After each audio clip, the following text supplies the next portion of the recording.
Hello, good morning mga kamakinista. Marahay na aga sa gabos ng mga Bicolano at Bicolana. Ayan, meron naman tayo dito mga kamakinista na customer. Nagdala sa atin ng mugs. Ayan, bingkong yung mugs niya. Talagang medyo malaki yung damage ng mugs. Kaya naisipan ni sir na ipagawa na lang ito kasi medyo mahal din yung mugs. Ito nga po palang mugs ng ang mugs po palang ito kamakinista ay mugs ng Ford Ranger. Ayan, medyo mahal naman ng mugs na to. Alam mo na kapag ka mga Ford ay talagang medyo mahal-mahal ang pyesa. Ayan, katulad nitong mugs na to ay hindi makabili ng isang piraso lang mga kamakinista. Kaya ang ginawa nung may-ari, lumapit sa atin, baka daw kaya nating i-align to. Ayan, sabi ko susubukan natin kung kaya nating i-align. Hindi tayo nangako kay sir pero gagawin natin yung best natin para maibalik sa dati ito.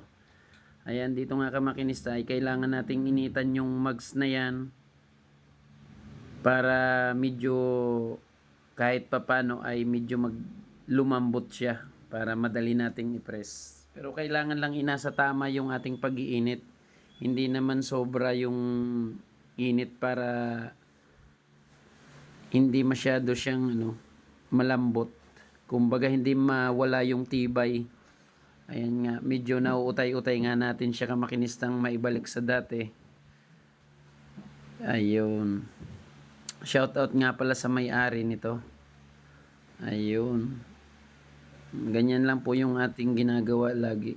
Meron kasing minsan may nagko-comment sa atin ay pinagagawa daw natin sa ibang machine shop or dinadala daw sa Maynila bago binibidyoan lang natin. Ayan, isang patunay yan na kaya nating i-align yung mugs na yan. Shoutout sa iyo bro. Ayan, para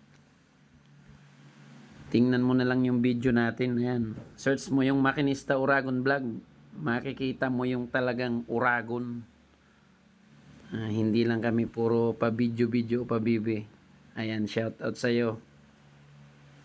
Baka naman pag nakita mo yan, sabihin mo pinagagawa natin sa iba. Ayan, kami mismo ang gumagawa niyan. Ayan. Shoutout nga din pala sa ating mga masugid nating taga-subaybay, yung mga followers natin at saka yung mga sharers. Ayan. Shoutout din pala sa Bodong Auto Shop and Machine Shop. Shoutout sa iyo, kabayan. Ayun. Yan. Dito po ay ginagamitan natin kamakinista ng TIG weld. Ayan. Napalaban yung ating TIG weld na aluminum diyan. Yan. Binibuild pa natin yung mga konting ukab-ukab or yung damage kasi yung iba po dyan ay may tama talaga nung pagkagasgas nung pag-press. Kaya kailangan natin minsan build upan yung iba. Pero yung bahagya lang naman. Dahil yung iba po dyan ay may damage. Ayan. Ayan, dito nga po ay pagkatapos ng prosesong welding ay lilinisin naman natin ng grinder. Ayan mga kamakinista. Medyo madali-dali lang yung paglilinis dyan. Ayan. Shoutout nga din pala sa ating mga mekaniko. Yung nagdadala din ng mga gawain sa ating machine shop. Shoutout sa inyo mga Lodi. Yan ang ating mga katuwang sa hanap buhay. Ang mga magigiting na mekaniko.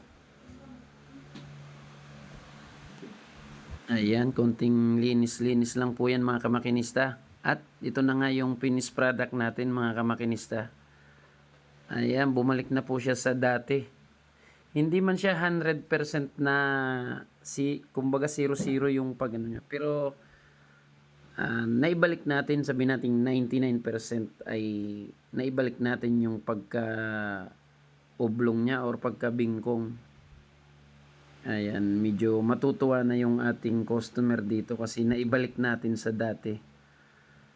Ayan, salamat sa ating mga masusugid na manonood.